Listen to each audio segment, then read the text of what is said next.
Yo, yo, yo, what is going on, my beautiful brothers and sisters, fellow radiators of love? My name is Jamal Pope, aka J Phoenix, and this is going to be your astrology forecast for Thursday, November 9th of 2023. Thanks so much for joining me in this video. Hopefully you guys are having a wonderful week so far. Let's go ahead and hop right into this astrological forecast so you may be better prepared to navigate these celestial energies. All right, y'all, let's go ahead and hop right into it. So we do have that moon, which has moved into Libra today. It already, by the time that you guys are watching this, it would have already conjuncted Venus, which is now clicked fully into Libra. It's going to be at 1 degree of Libra for the duration of the day. So Venus is feeling good. Venus is definitely feeling a lot better. Probably the best it's felt in like the last 3 months or so. Remember, it retrograded in Leo in the summer, and then it went into Virgo, where it's in its detriment. Now it's at home in Libra, so it's happy. Yeah, the south node is there, but at least it's going to be a bit before they meet up. So we got a little bit of time. So this is definitely a nice positive aspect, but it's interesting. You have Venus in its home sign. You have Mars in its traditional home of Scorpio too. So we have these two energies, female, male energies, where they are in their home sign. So things are going to be feeling a little bit more natural as far as that goes, a little bit more raw even. And it's kind of like, this is kind of almost getting down to like basics. And if, whether or not you have the basics covered in life, when it comes to the needs and wants, when it comes to the Venus, the Venusian energy in Libra and those Martian energy in Scorpio, do we have like those basic things met? And, that's why this is very important too, because if you're unable to kind of define how you like to receive love, because it's all about reception with Venus, how you like to receive love. If you don't have that down, if you don't have like your basic relationships down, you know what I mean? If you don't know how to really navigate those, or when it comes to like your finances, do you know how to like balance things? You know how to budget things? It comes down to some basic stuff. And of course, with that Mars and Scorpio, yeah, this could be about desires. It could be about sex, of course. We haven't talked about that, how Scorpio is sex. You know what I mean? So it's like there's an intimacy and trust. So these are some of the themes that are coming up now, that will be coming up as these planets continue their transit throughout these respective signs. Of course, Mars will be out of Scorpio before Venus exits out of Libra.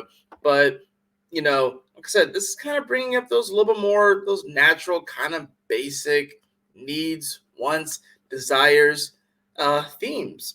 And if you don't have like really those basic things down, it could be a bit of a struggle, you know what I mean? So it's like, this is an opportunity that the universe is providing us to really kind of nail those things down, and if you don't know these things, if you're having difficulty defining these things, then it could be a good time to kind of just sit down, write it out, pray. And that's another part too, like meditate on these things, talk to God, and, ask for more guidance in your life, ask for more clarity, and get specific and get detailed as you can, because that's really what this comes down to. Now, we are going to, of course, see that moon here in Libra today, and, it's not going to make a whole lot of aspects, what I'm saying? It's coming off the quincunx to Saturn, where Venus is coming off that as well. It's not going to quite get to the opposition with Chiron today. It will make a quincunx over to Jupiter at some point in the day at 9 degrees. So we will have that energy. But the main thing, too, is that we do have the planet of Mercury, planet of communication, which is at the end of Scorpio. It is still in sextile to Pluto, but it's not going to be, you're not going to really feel the energy that much, as the energy is going to start to kind of come off and start to get, it's not as intense, if you will. So it's going to start to like trickle off, if you will. And, that is getting ready to come into Sag. Now, this is the last full day of Mercury being in Scorpio. This Mercury in Scorpio has been teaching us, it's really given us opportunity to communicate with our shadow, to kind of communicate with our dark side, to also get to the bottom of things. It's wanting to be that investigator. And this was a moment where, some information could have come to the light as far as different things that have been hidden. This is also about the occult. too. So occult just means hidden, right? It doesn't mean that it's inherently bad or negative. It just means a hidden, right? It just means that something is hidden. That's what occulting does. So that's the thing about this. Mercury was bringing up those things that were hidden, especially now with the sun here and Mars here. And as the sun continues to cross these areas where Mercury is going over, more things are going to be unveiled. I think right now it's like maybe some of the information is kind of starting to feed through with this Mercury, but by the time the sun, of course, hits these degrees, it's going to be into Sag, where it's in its fall position in Sag. So that's the thing about it. Mercury's not necessarily going to be feeling the best in Sag. That being said, once it comes off of the square to Saturn, it's gonna feel deep. It's gonna feel all right. You know what I mean? It's gonna want to bring some positivity to the table. It's gonna want to communicate some of that jovial, joyous energy that Sag can bring to the table. And people are gonna start talking about the holidays more when Mercury goes into Sag. Like we're not really talking about it as much now. I mean, you're seeing it in like your surroundings and stuff. Obviously, stores already have like all their Christmas stuff up, but people are actually going to start talking about the holidays more once Mercury goes into Sag. And then we're going to get that new moon in Scorpio, which is going to definitely be revealing a lot of things there. And it's going to be in opposition to Uranus. So it may put like a weird little halt on the holiday talk and all this sort of stuff like that. It's going to be kind of like this weird little interjection point. It's like, oh, consider this.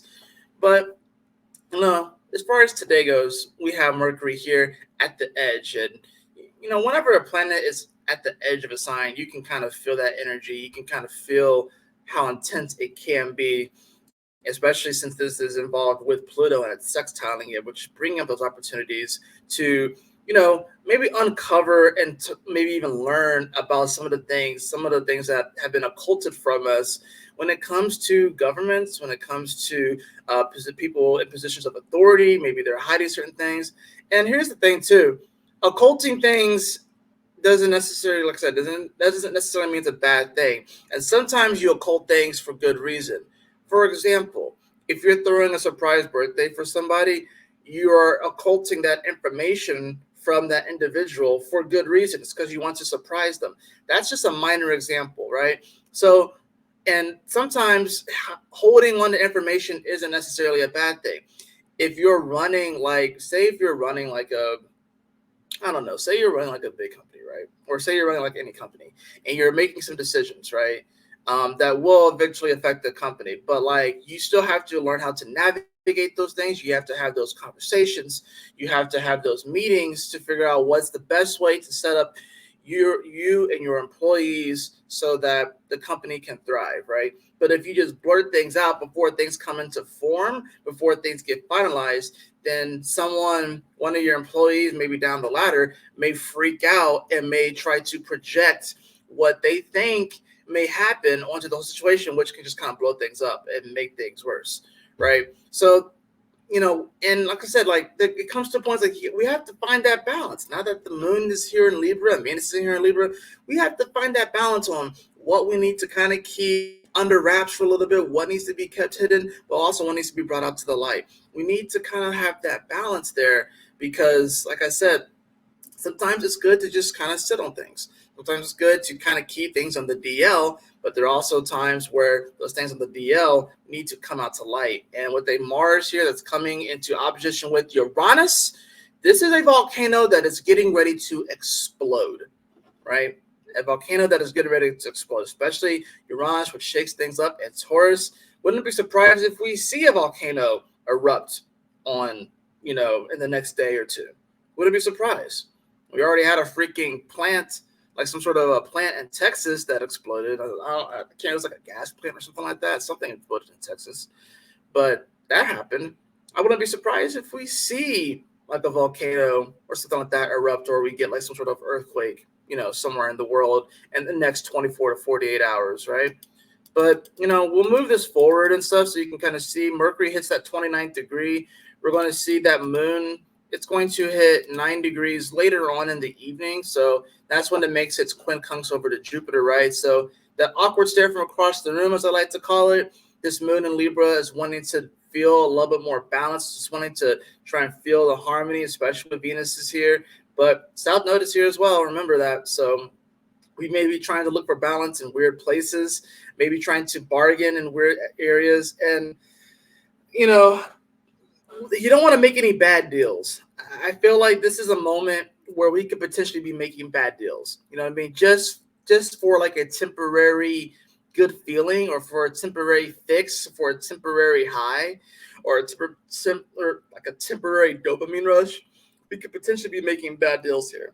This quincunx over to Jupiter is really going to be asking us, like, you know what? Yeah, Jupiter kind of feels like he's a bit deflated, right? Jupiter has blue balls right now. Let's just be real. Jupiter has some blue balls. You know, his balls have been deflated, but still wanting to look on the positive side of things. The good thing about Jupiter retrograde in Taurus is that it's really asking us, what do we value? You know, and helping us to define what is it we value. Where do our morals lie? What is it that we want to build? How do we want to build more financial, security and success in our life? You know, what are those what are those other little details of life, those kind of basic details of life that we want to improve on? Maybe and it could be like a health thing. I mean, even that's more Virgo, but it could be like maybe we just choose different foods to eat. You know, maybe this could be an opportunity, like I said, for us to, maybe find a new path to making money, maybe a new career path, even though career in many ways is Capricorn, but Taurus is like the roots, the base of things. So, this quincunx is going to be an awkward energy, and it's awkward because we have to, in many ways, there's like a decision that has to come up here, and I think it's awkward because we want to take some sort of action, especially with this being a 9-degree harmonic. They're going to be quincunxing at 9 degrees here, and I think it's also interesting that this is also happening while Juno is in trine to her husband, right? Juno is here at 9 degrees of Virgo, and Jupiter is at 9 degrees of Taurus. So there's a harmonious aspect as well between Jupiter and his wife Juno.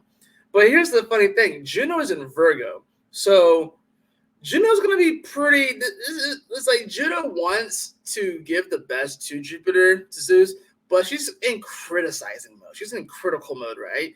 So this could be a moment, like, especially when it comes to Juno, since in many ways it can be relationships, it can be marriage, but it also can be like our commitments and stuff.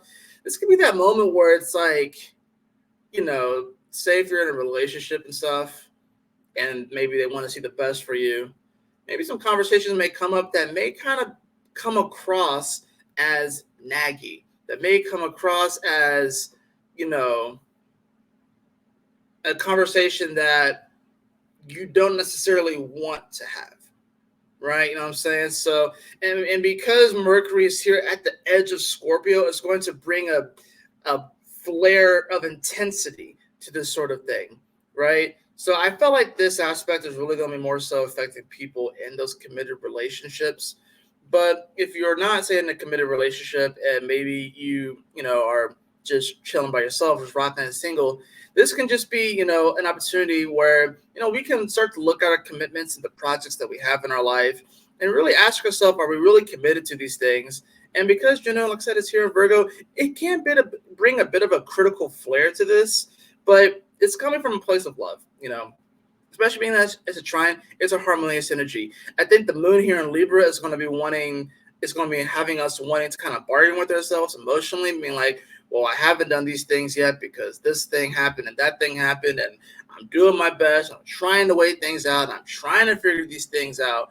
But Juno is going over to Jupiter, is like, yo, you need to do this. You got to do this. You got to do this. I love you, honey, but you're kind of just sitting around, not really doing much.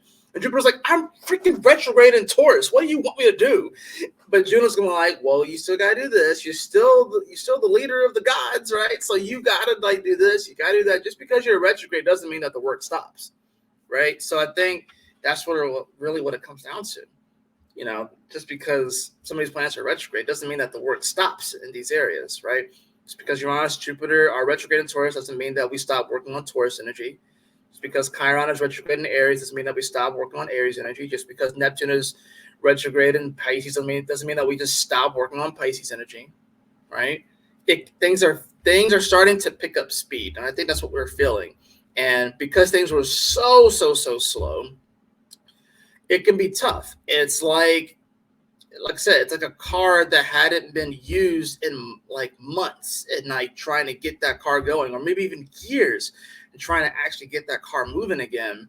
It can kind of feel a bit sluggish, and it's almost like, well, some people are going to kind of have this attitude. It's like, well, why even bother moving? It's like, well, because the longer that you stay there, the longer that you atrophy, and the more rust you collect, and the harder it will be to get going, because there's going to be something deeper within every single one of us that's going to want to push us to go forward and move more. But it's just whether or not we suppress our human spirits. You know what I'm saying? And I think really you're going to see this become more of a theme, especially when Pluto goes into Aquarius, of like the suppression of the human spirit. You're going to see it kind of revved up a bit more, but you're also going to see more and more people wanting to really express themselves, or really want to put themselves out there, and really want to go against the grain, and really just be rebellious in that aspect, and not want their spirit to be suppressed. But some people are going to be fighting against it, and then they're going to hurt themselves spiritually because of it. So you don't also want to fall into those traps and be one of those people. So, I mean, like I said, that Mars is getting ever so closer to that opposition with Uranus. It's not quite there. It'll be at 1956 by the end of the day, at least here on the East Coast. I mean, I guess West Coast, it'll be like what? I guess 2, what was it? 2, 1, 12, 11. So you could say like 3:15, I guess, which is interesting too, because essentially if you're on the West Coast, if you're like in California and stuff like that, Mercury is going to be clicking into Sagittarius pretty much right after midnight over there. So it'll be 3 o'clock in the morning here on the East Coast. And then it's going to come into that immediate square with Saturn, which we'll talk about in tomorrow's forecast. But yeah, that's what I have for you guys. Like I said, this moon is wanting to find some balance and harmony, but we don't want to necessarily make bad deals. It's coming into its balsamic phase. It'll be in its balsamic phase tomorrow. Once it hits that 17th degree, and it'll be within 30 degrees of the new moon, which will be happening at, I want to say, is it like 20 degrees or 21 degrees of Scorpio, which is going to be, this new moon is conjunct my Pluto and my Mars and my Sun. So that's going to be interesting. Like right now, Uranus is opposed to my Mars. My natal Mars is 21 degrees of Scorpio. So this Uranus has been hitting me for a while. So yeah, that's been pretty interesting. So anyways, let's go ahead and hop into the cards. Let's go ahead.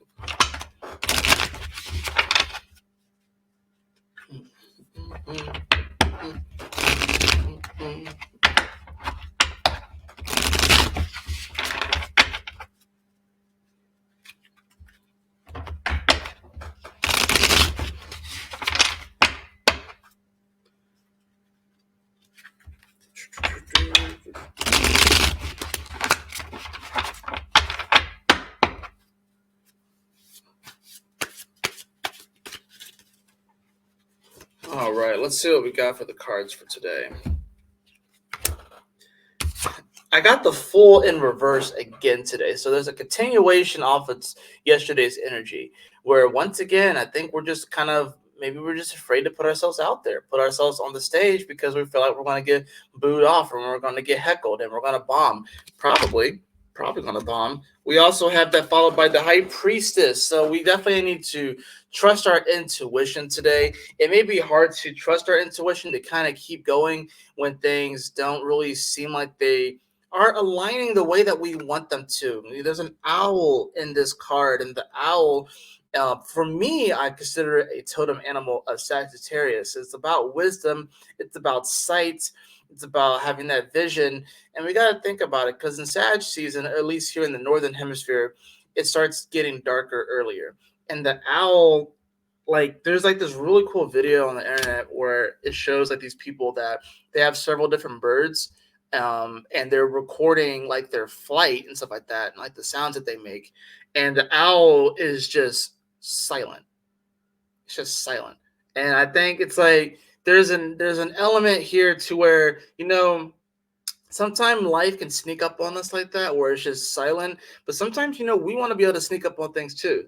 So it's like this high priestess energy is asking us to kind of seek silence and seek that vision, because like when it's dark and stuff like that, but you're still trying to go for like a target, if you will. It's easy to hit a target in broad daylight. It's another thing to hit a target when it's dark out, but the owl is able to do that. And it has these wide eyes, it has this great vision, and not only that, but it can sneak up on its prey very quietly. So it's like kind of like adopt that kind of energy, like kind of like sneak up on it. So this is Scorpio season still, right? So we can kind of be a little bit covert about this, but this is about still putting in that effort with the full card, not being afraid to put ourselves out there, if you will. Bottom of the deck, I do have the Magician card again, so I swear I'm shuffling these cards. We have the Magician card, and that's followed by, okay, so we had the Chariot card in reverse. Yeah, there's definitely this feeling of like we want the victory. We want to feel like we arrive at something, and maybe we were just not quite there. Maybe we felt like we were coming up short. But I think this is really about having the patience, also trusting our intuition and continuing to move forward, even if it feels like we may bomb or we may fail. If you're afraid to fail, you're probably going to fail. So you might as well go ahead and give it an effort. In the Magician, right, it's like they're practicing their craft. You're not going to get the spell perfect on the first try. You know what I'm saying? So it's like you want to, practice makes perfect. You're not going to get it on the first attempt, maybe the second attempt, or even the third attempt. You got to keep putting the effort in, and you will arrive eventually. I know that Chariot card in reverse is making us feel like we haven't quite arrived at our destination, that we maybe haven't achieved the victory or the success that we want to have just yet, but we will reach there in due time. And we have to just allow these things to mature and not just rush the process. I think this full card in reverse, kind of leading off the tarot portion of this video, is about maybe we're rushing the process. You know what I mean? Or maybe we're playing the wrong game. Maybe, maybe we are walking down someone else's path instead of our own. You know what I mean? Maybe we're not trusting our own intuition, our own gut, as far as like what it is that makes sense to us. Maybe we're trying to copy somebody instead of write our own original content. And that's another part about this. And of course, there's so many people here. There's like 8 billion plus people here. So yeah, it may be hard to be original, but look at your birth chart. You are a very unique individual, and you have a unique superpower that only you can provide for this world. So that's what we should really pay attention to. That is going to do it for your astrology forecast today. I hope that you all enjoyed it. If you did, please like, share, and subscribe. I definitely appreciate it. If you'd like to have a personal reading with me, beloved, you can follow the link in the description below to my website, jphoenix.com.